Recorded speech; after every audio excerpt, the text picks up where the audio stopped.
بہت اچھا مسئلہ آپ نے پوچھا، اللہ تعالیٰ جزائے خیر۔ امام اگر رکوع میں ہو، اگر مقتدی رکوع کو پالے، اس کو وہ رکعت مل گئی جس کو اس نے رکوع میں پایا، اس میں اصل میں شامل ہونے کا طریقہ لوگوں کا غلط ہے۔ پھر ہمارے یہاں مسائل چونکہ پوچھتے بھی نہیں لوگ، اس کا صحیح طریقہ کیا ہے کہ امام اعظم ابو حنیفہ رضی اللہ عنہ کا فتویٰ ہے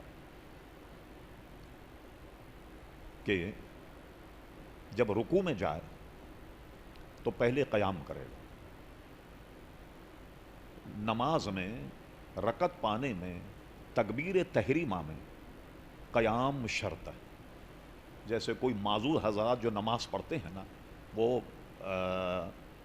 سجدہ نہیں کر پاتے، رکوع نہیں کر پاتے، گھر سے چل کے آتے ہیں، پھر کرسی پہ بیٹھ کر نماز پڑھتے ہیں۔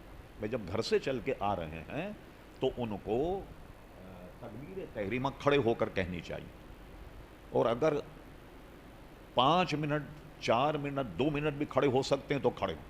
اب اگر پیر جواب دے گئے آپ کے، اب بیٹھ جائیں، کھڑے ہو کر تکبیر تحریمہ کہنی ہوگی، بیٹھ کر نہیں۔ نوافل میں جائز، دوسری نمازوں میں نہیں، سنت میں، واجب میں، فرض میں کھڑے ہو کر۔ اب قیام کا نماز میں شامل ہونے کا صحیح طریقہ کیا ہے کہ جس سے اس کو رکعت مل جائے؟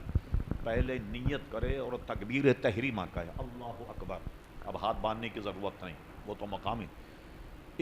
5 سیکنڈ ایک تسبیح سبحان اللہ، اتنی دیر کھڑا رہے۔ اب دوسری تکبیر جو رکوع کی تکبیر ہے، وہ تکبیر کہہ کے اب رکوع میں جائے، اب اسے رکعت مل جائے گی۔ اب رکوع میں کتنا وقفہ اسے ملے تو رکعت ملے گی۔ مثال کے طور پر امام نے تو پڑھ لی، یہ رکوع میں پہنچا، گھٹنے تک ہاتھ پہنچ گئے، لیکن ایک تسبیح بھی پڑھنے کا موقع نہیں ملا، سبحان ربی العظیم، لیکن وہ رکوع میں پہنچ گیا، گھٹنے تک اس کے ہاتھ پہنچ گئے، تب بھی اسے رکعت مل گئی۔ شامل ہونے کا صحیح طریقہ یہ ہے۔ جی جی ہاں، میں بتا رہا ہوں کہ ہاتھ تو اصل نماز کے لیے باندھے جاتا ہے، تو رکعت رہی نہیں نا، اسے اللہ اکبر چھوڑ دے ہاتھ، اب اللہ اکبر رکوع میں چلا جائے۔ جی ہاں جی جی ہاں، امام نے جب تلاوت شروع کر دی، اب قرآن کا حکم ہے وَإِذَا قُرِئَ الْقُرْآنُ فَاسْتَمِعُوا لَهُ وَأَنصِتُوا لَعَلَّكُمْ تُرْحَمُونَ کہ جب قرآن پڑھا جائے اسے کان لگا کر کے سنو، خاموش رہو تاکہ تم رحم کیے جاؤ۔ اب جب امام نے قراءت شروع کر دی تو مقتدی ثنا نہیں پڑھے گا۔ ایک بات فرض کیجئے وہ پہلی رکعت تھی تو ثنا کا محل جو ہے وہ چلا گیا۔